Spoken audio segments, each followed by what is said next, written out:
What's going on, guys? Patrick here, and moving on to the next example. So we got to take these given numbers here. We have to list them from the smallest, the least, to the greatest. And so here, notice that these are sort of in different formats. We have decimals here, and then we have fractions here with absolute values. And so what I would actually do is try to put everything in the same format first, and then it's easier to compare. So these are already in decimals, but what if we took this and converted it to a decimal? Now, -5, 2 over 5, just without the absolute value, this would end up being what? 2 over 5 is 0.4, so this would end up being -5.4. But if we add an absolute value to that, then that would change to positive 5.4. So this here is the same as positive 5.4.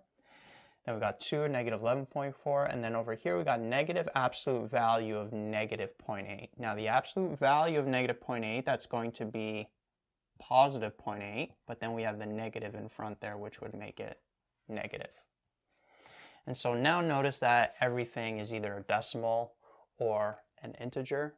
A lot easier to write these out now. And so the most negative number would be the negative 11.4.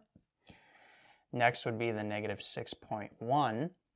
Then it would be the negative 0.8, but let's keep it in that same format that we were given, like that. So let's cross these out as we go.